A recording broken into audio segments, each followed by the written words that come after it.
There are several parts to a discussion, but I want to focus here on the main section where you discuss the results and link them to previous literature.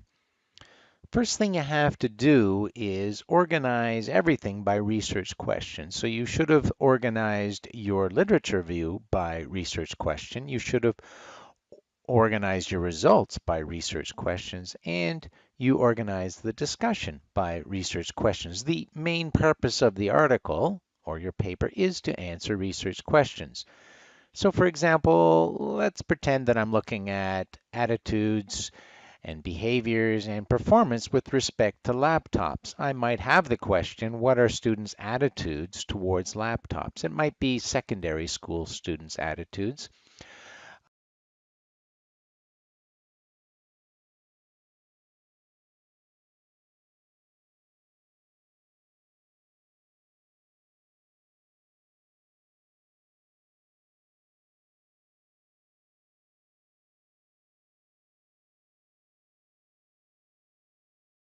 Section and go question by question. So you take the student attitudes towards laptops results and you find that section in your results, and then you identify.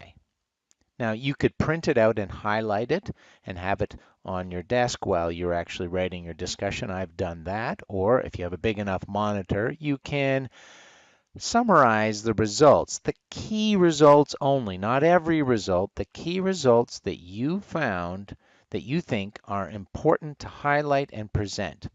All right, so you make that list.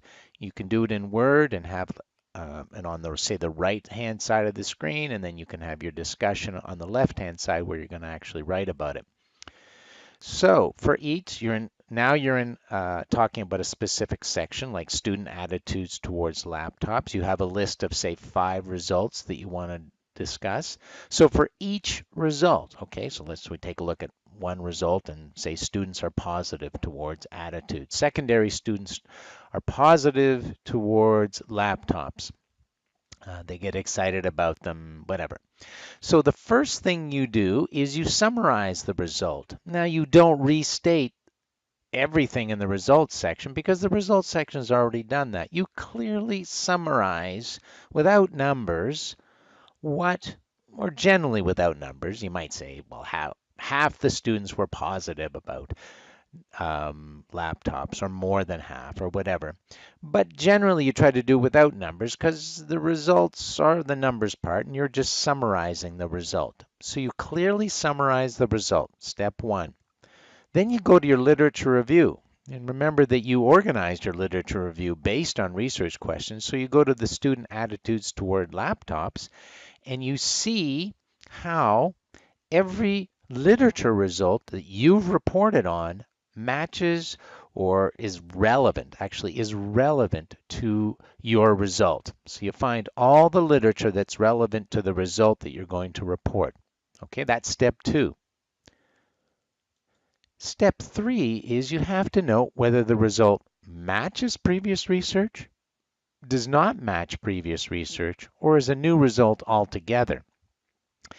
If the result matches previous research, you're essentially done, but you have to state that. You say secondary students are positive towards laptops when used in a constructivist-based classroom. This is consistent with results reported by a number of previous studies, and then you can list the studies. You may want to talk a little bit more about the matches. This matches the 3 previous studies by Kay, Smith, and Wesson. Um, and then you're done. So you actually note that they match and then move on to the next key result that you want to report. If the result does not match, your task is a little more challenging. What you state is that you found that students' attitudes towards laptops are positive, but this is not consistent with previous research where 4 to 5 studies, and then you can use brackets, noted that students had negative attitudes towards laptops. This is where your thinking has to go on because now you have to sort of, how do we close this gap? You then have to speculate, and you are speculating. So you could say one possible reason for this is previous studies looked at students who were younger than 10 years old. This study looked at secondary school students who may be able to use laptops or have better use for laptops, have more uses, and therefore they're more positive.